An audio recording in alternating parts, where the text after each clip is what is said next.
Bloom. So, Jonna, you say that you don't care what the sob story is. A contract is a contract.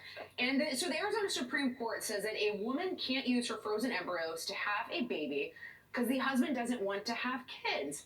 But the husband's sperm fertilized the egg to create an embryo. So Right. how does that not show he didn't want to be a husband? Right. Okay. So this may come as a shock, but sometimes the law does leave a bad taste in our mouth. And this ruling is one of those because from a human perspective, this is a horrible story. And you put your future child on ice, the rules change. And all of the fertility clinics and all of the insemination facilities need to have both parties sign a contract because they've seen this movie before, Lisa. You can walk in there happy and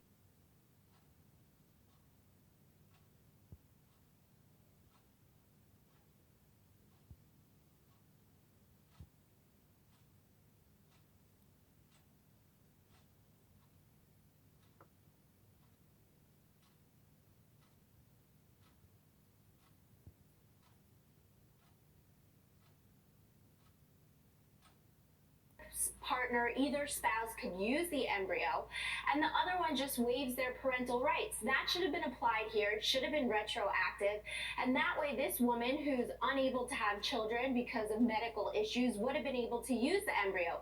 Either person, the man or the woman, could use it going forward, and when you actually enter into use it, it should have been spelled out, and that's what needs to happen going forward. But why should one party's desire to be a parent outweigh the others?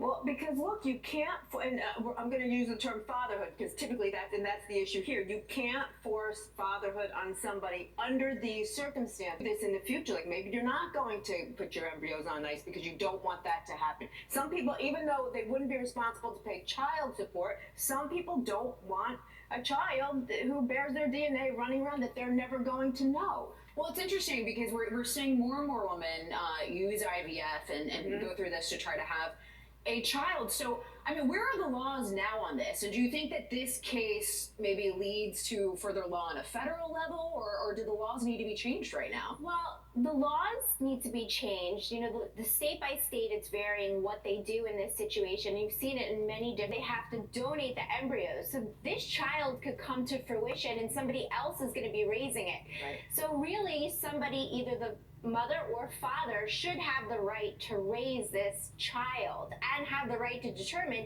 whether or not goes in your bow. I mean, this is really a complex argument and complex issue. The father here had an opportunity to stand up and say, you know what, I don't love you anymore. We're divorced. Right. I'm not going to be responsible for this child. You go ahead and do what you want, but I don't want him or her knocking on my door in 20 years. Could have done that. Didn't. I'm not sure why. It was a crappy thing for the father to do. Jonna, Deborah, I find this fascinating, and I'm sure folks at home do as well. So thank you for breaking it down for us. Have a great day. Coming up, the president's legal team takes